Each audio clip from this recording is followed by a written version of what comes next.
Hello there my dear friends, and welcome back to another Star Wars video. It is I coming at you once again, your friend and your favourite galactic hostess, Star Wars Meg, and today, as you've probably already guessed, Kathleen Kennedy strikes back. She's given another interview with Variety.com. She's spilling the beans on what to expect in The Mandalorian and Grogu, and she gives us insights into why she's stepping down. But what I don't understand, and the craziest thing about this, is why isn't Dave Filoni giving this interview? Why doesn't StarWars.com or the Star Wars YouTube channel sit down with Dave and Lin Brennan, the new co-presidents, for them to give us insights into what we can expect from the future of Lucasfilm? Why is it still Kathleen Kennedy? She's gone. I know she's still producing stuff, but aside from that interview about The Mandalorian and Grogu a couple of days ago, Dave Filoni has said nothing about his new position.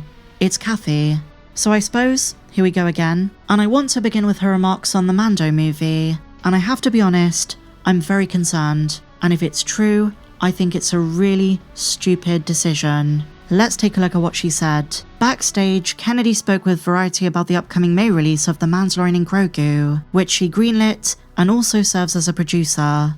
Kennedy said audiences will fall deeper in love with the popular character on the big screen, and he never says a word. And here's the big bit. She confirmed that despite Yoda's oft-quoted broken English, Grogu will not gain the power of speech in the new film. So despite all theories that Grogu might be about to say his first full sentence, Kathy is saying that's not going to happen. Don't expect Grogu to say his first words. Despite season 3 already teasing it, Kathy is like, nope, Grogu is staying a baby, and he will not gain the power of speech. Now just to clarify, I don't think this is necessarily Kathy's choice.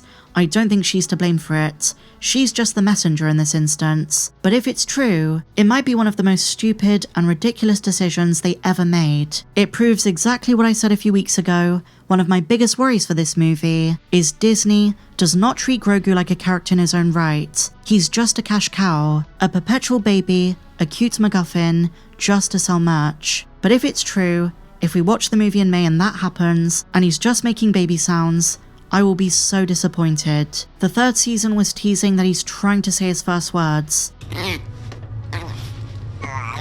And if you want to make the argument that he's of the Yoda species and so he ages very slowly, that is true, but Yoda was a fully fledged Jedi Master by the age of 100. So it goes to reason that when he was in his 50s like Grogu is, he was talking. There is no excuse. I don't know why they would do this. And I say Disney and not Lucasfilm, because based on so many interviews since the inception of the show in 2019, Jon Favreau has been talking about advancing Grogu further. So I reckon he wanted to do it, and Disney probably told him no. I hope Kathy's messing with us, because the trailer gives us the opposite impression, being on his own for a bit, meditating, coming across this creature who's going to mentor him. The logical next step is to make Grogu talk. And one of the most infuriating things about this is it validates some of our biggest concerns. Ever since the third season came to an end, and fans were like, okay, that was very different to the first two, it's been very easy to dunk on the show, and also the upcoming film. People started turning on Dave Filoni and Jon Favreau, and calling their content Grogu slop. The arguments that Disney Lucasfilm is very afraid to take any more risks, and that Grogu's become a watered-down, glorified plot device. And this, what Kathy is saying, gives those people a certain degree of credence. Yes, Grogu is adorable, and many of us love him, but I was hoping this movie was going to take a pretty huge step, one that we haven't seen in the TV show. My take on the Grogu thing is a bit more nuanced, because I do believe season 3 did quite a bit to advance his character, or they tried to. He's now a real Mando, he exhibits far more bravery and confidence than when he first met Din, and they teased his connection with the Mythosaur. And, like I said, he was starting to vocalize beyond just his iconic baby talk. So from my perspective, it's not coming from a place of criticizing the very essence of the character, but more so the worry that Disney wants to keep him in a box, a never-ending box of regression. And I don't think I'd care so much if there was a guaranteed 4th season, but considering the Mandoverse and the future of it is up in the air, it might be a while until we see these characters again. They might decide to shelve them. But that's not the only thing Kathy revealed. She then goes on to talk about the succession of leadership. The exec, talking about Kathy, also reflected on handing the reins to Lucasfilm in January to longtime deputies Dave Filoni, now President and Chief Creative Officer, and Lin-Wyn Brennan, co-president. And here's the quote: "It didn't just happen 6 months ago. I spent 10 years talking Dave into gradually stepping into live action. He had so much experience in animation. He's so knowledgeable about Star Wars and loves it so much. It's really been a 10-year mentoring process for both of them." Lin-Wyn came out of ILM, Industrial Light and Magic. She was my GM the entire time. I would argue that the transition has been pretty seamless. And I've seen this quote make the rounds. A lot of fans are pretty surprised by it. I'm not. I think Dave has been alluding to doing more stuff in live action for a long time. In the behind the scenes for Ahsoka in 2023, he said it was George Lucas who first encouraged him to take that step. And under Kathy's guidance, that happened. We also know Dave was on set for The Force Awakens and The Last Jedi. He even credited Rian Johnson for showing him the ropes. But the important thing to note is, as co-presidents, Dave and Lin-Wyn balance each other out. Lin-Wyn deals with the business side, and Dave, the creative side. And Kathy has faith in both of them.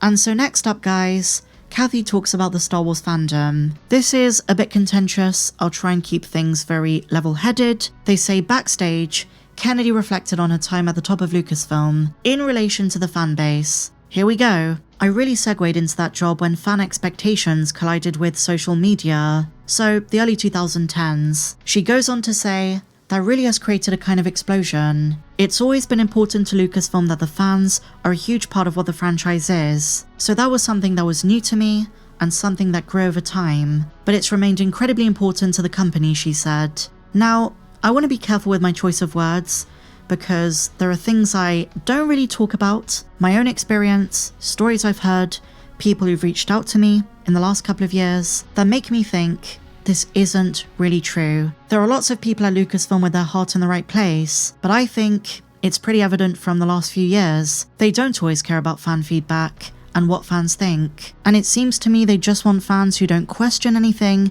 who don't criticize anything, and who just prefer the vibe of Star Wars instead of the actual story and depth. And in my experience, if you're someone who's like me, a content creator or a fan with a following, and you express opinions that, let's say, criticize one of their projects, it's rather interesting how certain doors close. I'm not going to name names, I'm not going to say anything specific, but I've had really strange experiences that maybe someday I'll tell you about. But let's just say that before The Acolyte, there were certain people I was friends with, certain people I spoke to and knew, and the minute I said I didn't like that show, some people got really weird about it, and suddenly it felt like, you know, well, screw you.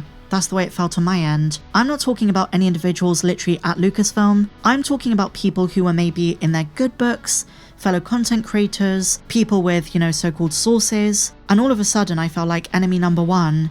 It was the weirdest thing. These are people who I considered, you know, fellow Star Wars fans who could just have a good conversation with, and everything changed the minute I had an opinion that they didn't like. And I later found out through mutuals that the reason that happened is because they didn't want to publicly associate with me. I don't know if they didn't want to lose their privileges, their media passes, I don't know. But what I'm saying is, there is a really strange hostility the minute you have a criticism, and that's not healthy, and that isn't normal fan discourse. I'm not saying Lucasfilm itself, but a lot of people who try and stay in their good graces ensure they don't have the wrong opinion, which I think is really toxic.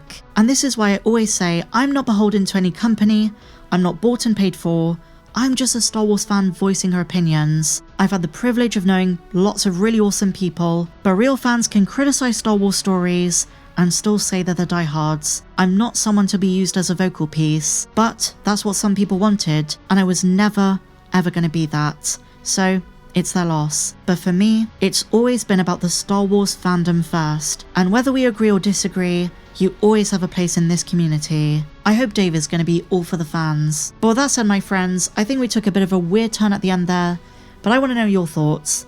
Share your thoughts on what Kathy said and this new information in the comments down below. And if you enjoyed this video, please be sure to give me a big fat thumbs up, subscribe if you're new, and may the Force be with you, always.